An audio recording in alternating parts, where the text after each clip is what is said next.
Em meio às águas gélidas do Atlântico Norte, muito além do alcance da vista e do som, existia uma ameaça que se movia no silêncio absoluto das profundezas, invisível aos olhos, inaudível aos ouvidos, mas letal. Essa ameaça tinha um nome: U-37. Um dos submarinos mais letais da frota da Kriegsmarine, o U-37 escreveu seu nome na história como um predador implacável dos mares. Entre 1939 e 1941, sua presença espalhou o terror entre os marinheiros aliados. Navios mercantes, comboios inteiros, todos eram alvos. Mas o que fez do U-37 uma lenda?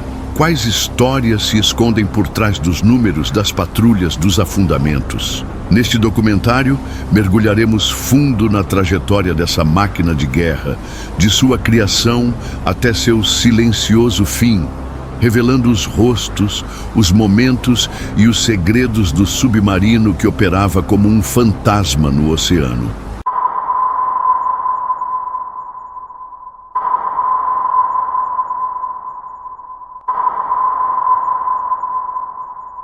Quando o U-37 começou a tomar forma nos estaleiros da AG Weser, em Bremen, a Europa ainda estava tecnicamente em paz.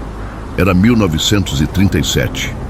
Mas os olhos atentos da inteligência britânica já desconfiavam do rearmamento silencioso da Alemanha nazista, proibido pelo Tratado de Versalhes após a Primeira Guerra Mundial. O U-37 foi um dos primeiros submarinos do tipo 9A, um modelo de grande autonomia, projetado para missões além do alcance dos U-boats costeiros do tipo 7. Com 76,5 metros de comprimento e 4,7 metros de diâmetro, era uma verdadeira fortaleza submersa, capaz de cruzar o Atlântico sem necessidade de reabastecimento imediato. Lançado ao mar em 14 de maio de 1938 e comissionado oficialmente em 4 de agosto do mesmo ano, o U-37 simbolizava a nova doutrina naval alemã: atacar o comércio inimigo com poder letal e mobilidade extrema. No coração do U-37 estavam seus comandantes.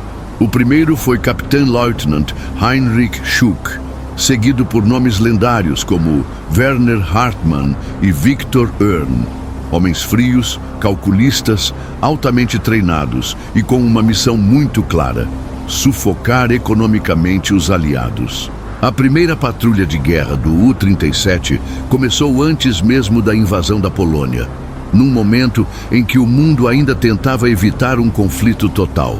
Em 19 de agosto de 1939, o U-37 partiu discretamente para sua missão inaugural.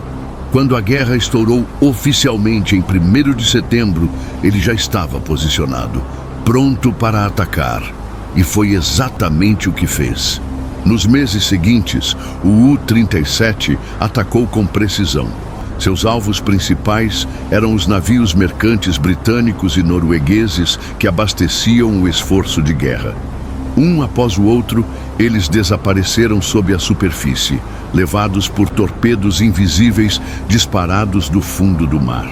Em 2 de agosto de 1940, no Mar do Norte, a sudoeste da Noruega, U-37 Ocean e U-38 Liebe navegavam juntos quando foram atacados por um bombardeiro Hudson da RAF, cujo piloto pensou ter atacado um único submarino, sem danos. Após uma tentativa anterior mal sucedida de interceptar o U-34, o submarino holandês O-22 avistou o U-37 ou o U-38 e, após dificuldade em se posicionar, disparou 2 torpedos a uma distância extrema de 3.600 metros.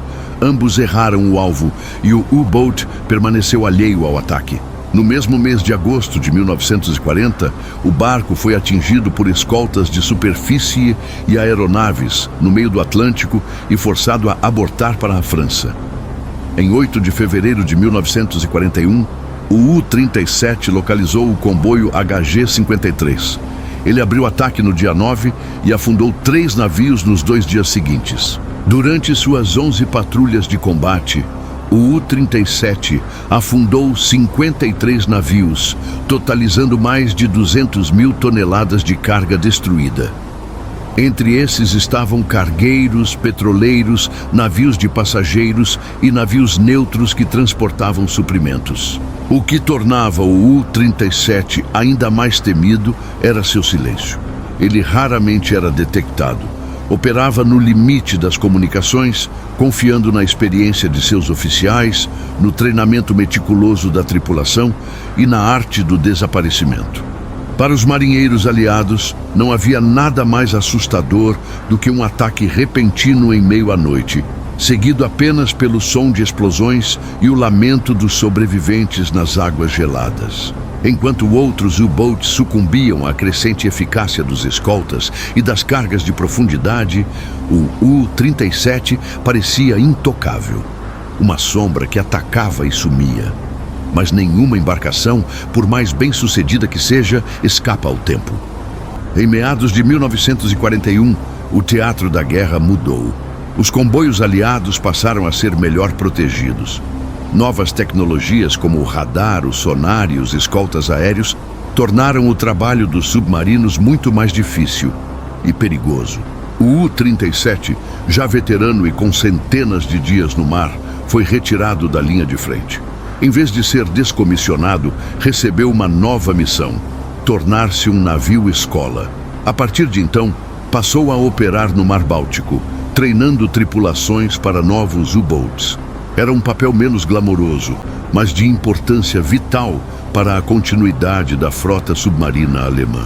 Durante os anos seguintes, centenas de jovens marinheiros entraram a bordo do U-37 para aprender a arte da guerra subaquática.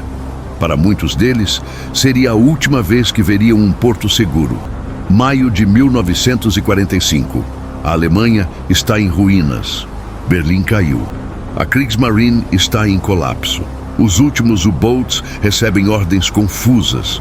Alguns são instruídos a se render, outros a lutar até o fim, outros ainda a desaparecer.